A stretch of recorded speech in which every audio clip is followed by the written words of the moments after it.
Bonjour et bienvenue sur abc.sn. Papa Alilo, c'est mon nom. Je suis instituteur et gestionnaire de projet. C'est pour moi un grand plaisir, un honneur de participer à l'élaboration de cette plateforme éducative qui vient contribuer à l'amélioration de notre système scolaire. Donc, je m'avais présenté un cours de grammaire pour des élèves du cours moyen.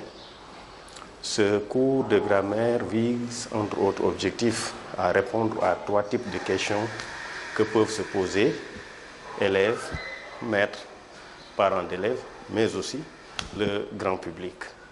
Il s'agit de comment se reconnaître parmi les divers termes grammaticaux, les uns récemment introduits, les autres traditionnels. Quelles sont les différentes manières d'analyser une phrase, de reconnaître une fonction?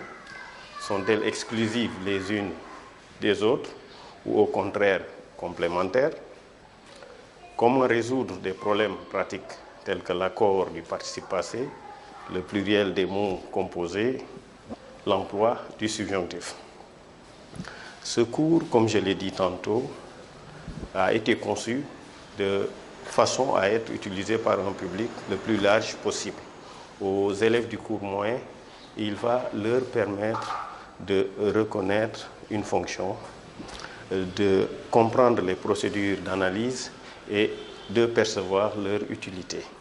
Aux parents d'élèves, il va leur permettre de faire la relation entre une grammaire dite traditionnelle qu'ils ont apprise au cours de leur scolarité et des analyses présentées à leurs enfants. Aux maîtres, il va leur permettre de saisir l'intérêt pédagogique de certaines manipulations de phrases.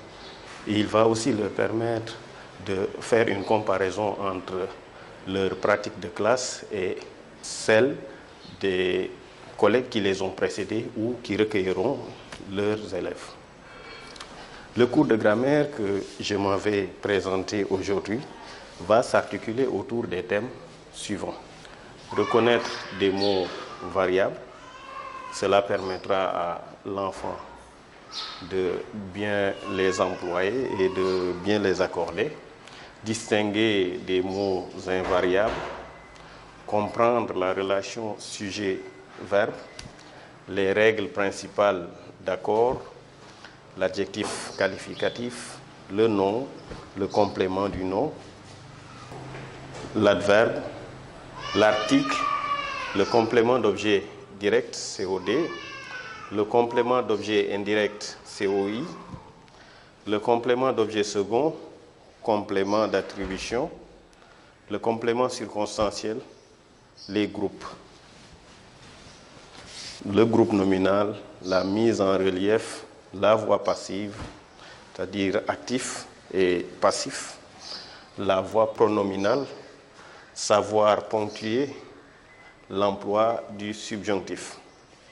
Donc, après la présentation du programme du cours de grammaire, je vous donne rendez-vous sur abc.sn pour dérouler l'ensemble de ces thèmes que je viens de citer.